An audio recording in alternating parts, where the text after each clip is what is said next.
A guerra é do amanhã, mas o chamado para ela começa hoje.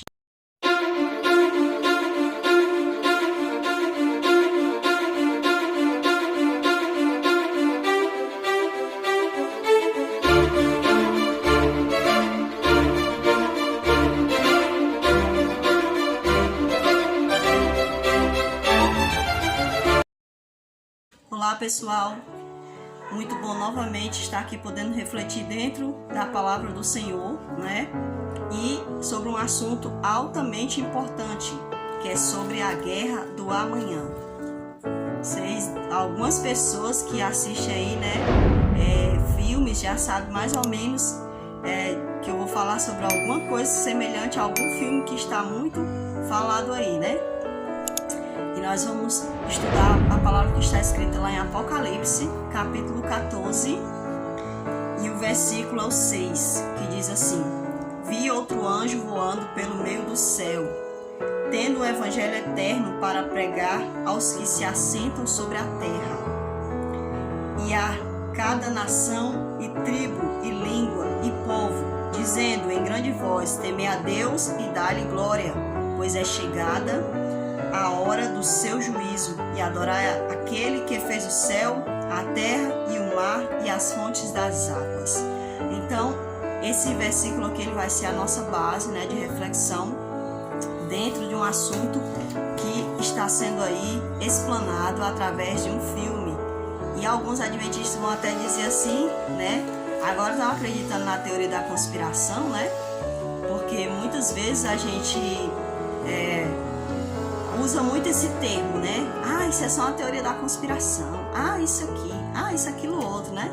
Então, às vezes, por a gente taxar muito essas palavras, às vezes a gente não vê a história, a palavra se concretizando na nossa frente. Jesus, ele olhou para os fariseus certa vez e disse assim, olha, examinais as escrituras, porque vós julgaste ter nelas a vida eterna. E são elas mesmas que testificam de mim. No caso, Jesus ele estava falando o seguinte para os discípulos, para os fariseus que ali estavam, né?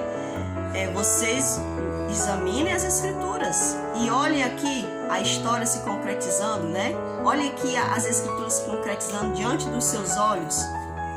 Em outra passagem também eu posso ver essa mesma situação, quando eu olho ali para o nascimento de Jesus.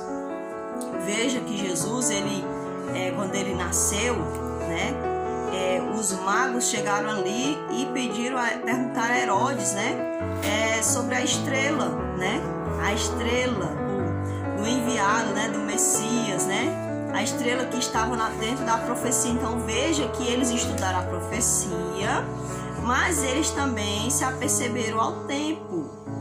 E Jesus também, numa certa passagem, ele falou, olhe para as figueiras, né? Vocês sabem quando está tempo de... vocês sabem pelas estações quando está tempo, quando é o tempo, né, de dar ali os frutos. Então Jesus ele estava dizendo, vocês sabem, né, pelo que vocês vão visualizar, pelo que vocês vão perceber, se vai estar acontecendo algo ou não. Então a gente entende que quando os magos, né, voltando aqui aos magos, que a gente... nós mulheres, né, temos muito isso de ir e voltar, né? Então, quando Jesus estava ali, quando os magos estavam ali, né, falando falando com Herodes, Herodes mandou chamar os que tá ali do meio dele, né? Que a gente sabe que o Herodes fazia parte ali do povo também judeu. Então, a gente percebe ali claramente, né, que os que deveriam estar atentos aos sinais, que deveriam estar atentos às profecias, não estavam. No entanto, os magos lá do Oriente, eles estavam atentos às profecias, né? Então, muitas das vezes as pessoas não podem falar determinado tipo de coisa, teoria da conspiração, tu vê isso, tudo, né? A pessoa vê isso, pensa assim, né? Então, vamos lá. Aqui, de acordo com a revelação, né, dada a João, o João viu, né, que havia um anjo voando pelo céu e ele tinha essa mensagem: temei a Deus e dá-lhe glória, pois é chegada a hora do seu juízo. Então, o primeiro ponto que eu analiso dentro da guerra do amanhã é que era uma guerra lá do futuro, mas que já se chama hoje, para batalhar contra. Então a gente vai fazer uma análise não somente dentro do livro do Apocalipse, mas a gente tem que voltar bem para trás. Por exemplo, lá desde o Gênesis, né, quando acontece ali o dilúvio, então Deus dá ali o seu sinal, que não vai mais haver o dilúvio, né, vai colocar ali o arco-íris no céu. Então acontece ali de um povo, né, se reunir e fazer uma torrezinha chamada Torre de Babel. Por que eles fizeram essa torrezinha de Babel? Porque eles novamente voltaram a pecar e eles sabiam muito bem que havia acontecido, né, no passado devido ao pecado. Então eles disseram: a gente pode viver livre, basta a gente fazer um jeito de Deus não pegar a gente como ele pegou os antediluvianos. Então a gente pode viver do jeito que a gente quiser. A gente vai fazer a nossa própria torre e se acontecer de novo o dilúvio, né, nós vamos nos salvar. Então esse nós, eu imagino que essa torre não ia caber todas aquelas pessoas, né? Provavelmente ia caber só algumas, né? Então esse nós, né, era justamente as pessoas que queriam escapar, né, de qualquer tipo de juízo que poderia sobrevir sobre eles. E não é diferente hoje. Muitos sabem que haverá um juízo, porque esse juízo está sendo proclamado. E não é de hoje. Esse juízo está sendo proclamado há muito tempo. Mas muitos querem fingir de desentendido, querem fazer de conta que não existe Deus, então não existe culpa. Não existe Deus, então não haverá julgamento. Só que eles estão vendo que a natureza está se manifestando, que é possível ver isso pela própria sociedade, né? Então, não tem como fugir das palavras de Deus.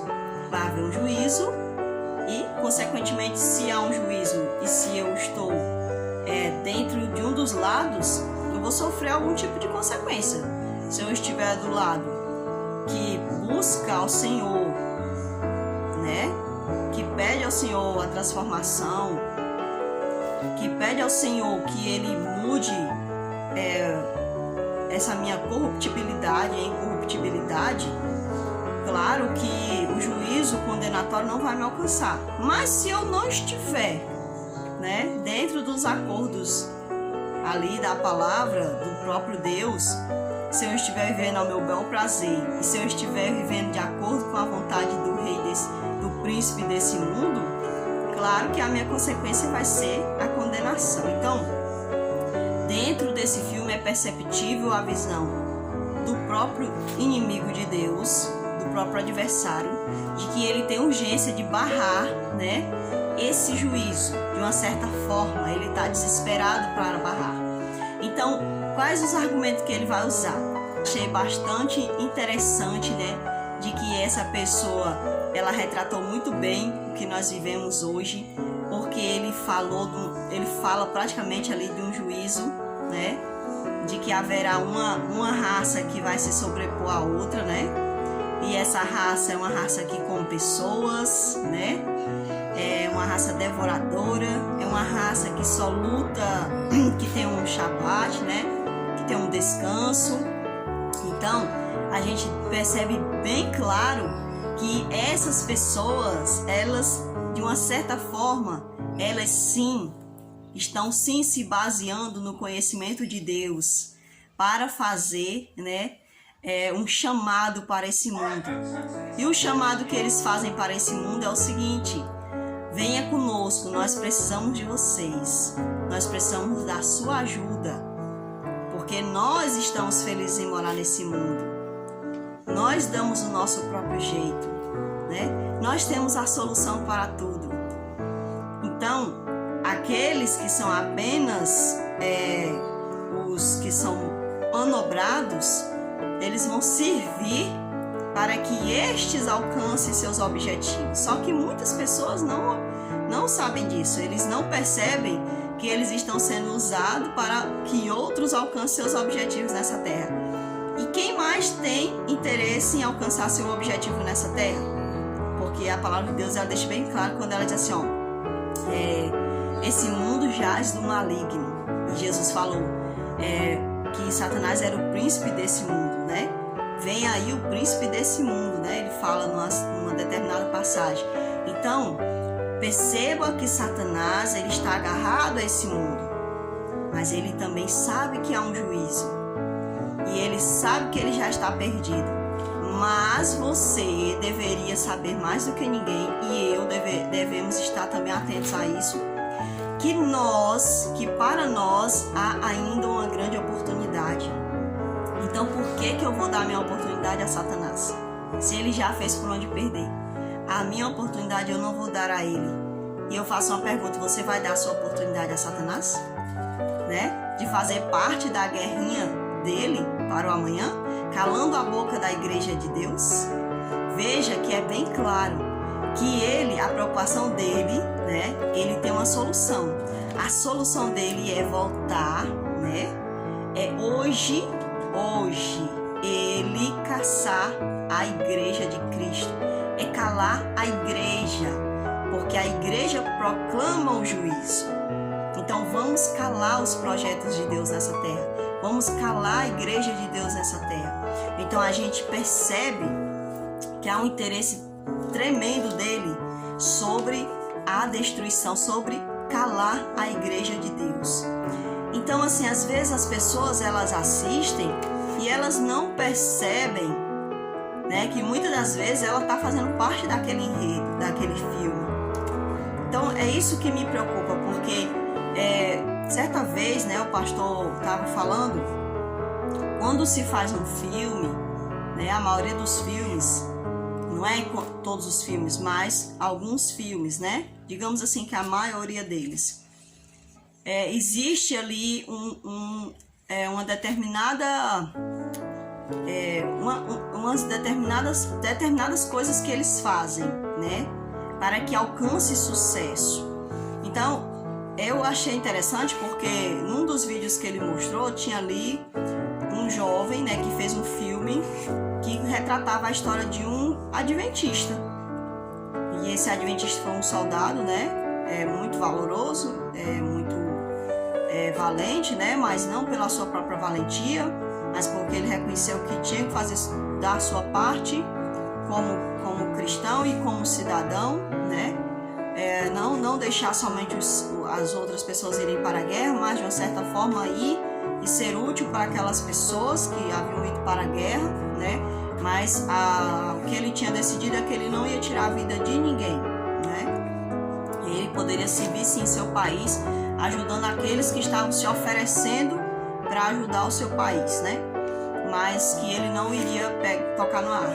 Muito bem, mas o que eu quero focar aqui é que aquele jovem que estava interpretando o papel desse soldado, né? Ele disse, eu vim aqui aonde ele morava, e aqui eu encontro com ele, eu falo com ele, ou seja, ali havia a pregação bem clara da imortalidade da alma, né? Então, muitas das vezes a gente não percebe, mas muitos filmes, eles têm uma força muito maior por detrás, uma força muito sedutora por detrás. Por que que nos filmes tem tanta conotação sexual, conotação de violência, espírita? Por quê? Porque essas coisas é o que o inimigo quer lançar sobre a terra, né? sobre a humanidade. Ou seja, ele quer imprimir na humanidade os seus conceitos, os seus ensinamentos. E nós é que devemos tomar bastante cuidado com isso, né? Nessa questão, a quem nós estamos nos entregando. Então, eu achei tão interessante esse filme, porque nesse filme ele está bem alinhado, o grande reset, né? Com a questão da COP26, porque ele vai falar ali sobre a questão de você cuidar da natureza, cuidar do planeta Terra, né? Cuidar da humanidade, né? Então tá todo esse conceito ali do Fórum Mundial Econômico, que fala que não é só um por um, é um por todos, né? Então, assim, você não é mais o sozinho, é o coletivo. Então, assim, você tem que pensar nos outros. É sempre isso, não é? Até parece uma coisa boa, né? Até parece assim uma coisa, isso é de Deus. A palavra de Deus diz que nós devemos amar o nosso próximo, né? Parece ser uma coisa de Deus, né? Coisa assim do Senhor, o amor próximo. Só que não. Por detrás existe um interesse que não coincide com o interesse de Deus. Então, é bem deixado claro ali, olha. É deixado bastante claro ali que vai falando que a ciência é que vai salvar, né? O convite aos jovens, porque há um interesse muito grande sobre a juventude, sobre os jovens, né? Então, o convite, os jovens são muito focados, a questão da ciência, né? De se dar atenção à ciência, e aqui nós não somos contra a ciência, porque Deus deu intelectualidade ao homem, foi para o homem procurar melhorias, mas essas melhorias, nós entendemos como cristão que elas têm que estar dentro das coisas do alto, né? São melhorias que agradam ao Senhor. Então a gente percebe ali todos esses fatores dentro desse filme. Então é interessante que eu e você abramos os nossos olhos e percebamos que há alguém fazendo um convite a toda a humanidade para participar da guerrinha dele, né? E desfoque na guerra, desfoque realmente no juízo de Deus. Olha, você cuida das minhas coisas, né? E você se vira aí depois com o Senhor. Então, o Senhor havia feito um convite. Ele disse: temei a Deus, dá-lhe glória, pois é chegada a hora do seu juízo. E a gente percebe bem claro aqui que a verdadeira igreja de Deus, né, ela sempre está proclamando o evangelho de Deus e mostrando quem realmente merece toda a honra e toda a glória e de quem é o trono, né? E o trono é do Criador. E o Criador já disse que ele vai voltar e ele vai falar frente a frente com os seus filhos, com aqueles que ele criou, né? E que ele sim, ele já disse, não tem para onde correr. Não importa o que o homem fizer. Você já notou que desde o tempo dos antigos até hoje, o que é que o homem fez? Que ele pôde modificar a terra de uma maneira tal, né? Que possamos viver aqui de uma maneira que nós não venhamos a nos preocupar com mais nada. Não tem como. Sabe por quê? Porque existe um rei, um príncipe nesse mundo que tem seus interesses, e existe o ser humano que também tem seus interesses. Porque às vezes as pessoas acham que o ser humano é sempre manipulado por Satanás, né? Então não é. O próprio ser humano, ele também tem seu interesse de se sentir Deus. Veja que os imperadores do passado, eles tinham os seus deuses, mas para eles eram Deus também das pessoas, que as pessoas deveriam adorar. Perceba que o homem só serve de besta para Satanás. E aqui eu não estou falando de besta de idiota, não estou falando de besta do Apocalipse. Ele só vai servir de besta para Satanás porque ele tem interesses egoístas dentro dele, interesses que só servem para elevar o seu eu, né? Para saciar o seu ego. Então é por isso que Satanás, ele vai fazer do homem, né, de alguns tipos de poderes. E esses poderes são de uma certa forma movidos, né? Quem age dentro deles são homens. O homem age dentro da política, o homem age dentro da questão religiosa, né? Então, o homem, ele sempre está agindo. O homem, ele age dentro da cultura, né? Porque nós sabemos que a terceira besta, ela está muito envolvida com essa questão, né? Então, o homem, digamos, o fantoche, né? Dentro em forma de besta, né? Em forma de besta. Então, a gente entende bem, né, que Satanás, ele tem interesse de permanecer com o seu reino nessa terra. Mas nós entendemos que o próprio homem por si só, ele já tem uma maldade dentro do seu coração, né? A partir do momento em que ele não quer se voltar para o seu Criador. Foi isso que Satanás disse para Eva, né? Eva, ele sabe que tu vai ser Deus como ele, vai ser conhecedor do bem e do mal. Então, a partir daquele momento, o homem criou um senso de que ele é Deus, de que ele pode tudo, só que nós não podemos nada. Eu outro dia estava aqui em casa, eu estava pensando, né? Por que é que as pessoas não acreditam em Deus, né? Assim, eu fiquei pensando. Aí veio assim na minha mente, né? Eu fiquei pensando assim, o homem acha que ele sabe tudo, que para tudo ele tem uma resposta, né? Dentro da ciência, dentro de outras coisas. Aí eu fiquei pensando, aí veio assim na minha mente, né? Mas pergunte ao homem por que ele vive. Quem dá a ele a capacidade de ele viver? E realmente eu fiquei pensando, realmente, Senhor, essa seria uma ótima pergunta para alguém, né? E aí esses dias eu conversando com a minha sobrinha, né? A gente conversando sobre essas coisas que vai acontecendo aí, mundo afora. E aí a gente estava conversando, aí eu fiz essa pergunta para ela que Deus botou na minha mente, né? Foi justamente a pergunta que eu lancei a ela, por que tu tá viva hoje, né? Porque eu e tu, e como é que tu explica nós estarmos vivos hoje, né?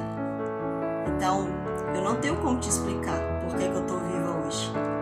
Eu não tenho como te explicar se eu não disser que é Deus, que foi Deus que fez isso. Sabe por quê?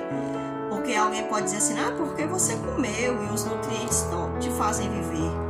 É porque você fez isso, é porque você fez aquilo. Gente, tem gente que não tem o que comer e vive, tem gente que tem o que comer e vive, tem gente que tem muitos problemas e vive, e tem gente que não tem tantos problemas assim à vista de outros, mas vive. Então, não é de nós, o viver não é de nós, não parte de nós, parte de alguém maior do que eu e você. E esse alguém tem um nome, ele é eterno, ele é o Senhor, né? Demos esse nome Deus para ele, né, como uma definição, mas que não define tanto, né? Porque nós não podemos precipitar Deus, né? Não podemos imaginar como é que é Deus, quem ele é. Eu só sei de uma coisa, que o homem, ele está se deixando manipular, né, pelo inimigo. O inimigo diz que ele está a fim de participar de uma guerra do amanhã, né? Ele está a fim de destruir a igreja de Deus, essa igreja que guarda os mandamentos do Senhor, principalmente o mandamento sabático, né? Porque esse mandamento aponta o Cristo como o Criador, como o Senhor, né? Aqui diz, teme a Deus, dá-lhe glória, né? Aquele que fez os céus, a terra e o mar. Então, esse mandamento está ali bem visível dentro, porque diz a mesma coisa lá em Êxodo. Então, o inimigo, ele já fez todo o seu projeto. Agora eu pergunto a você, aonde nós estamos dentro do projeto? Porque ele sabe que a igreja de Deus está dormindo. E ele quer destruir a igreja de Deus enquanto ela está dormindo. A igreja de Laodiceia, a igreja morna. E ele quer apagar. Realmente ele quer vir a nos destruir total, né? Enquanto nós estamos dormindo esse sono. O sono que está escrito lá na parábola das 10 virgens. E eu pergunto, o que é que eu e você vamos fazer? Vamos deixar que Satanás nos destrua? Vamos deixar que ele nos faça seus soldados para a guerra do amanhã dele? Uma guerra que não tem vitória? Porque nós sabemos que o nosso Deus, ele já está vencida a guerra. Não tem para onde correr.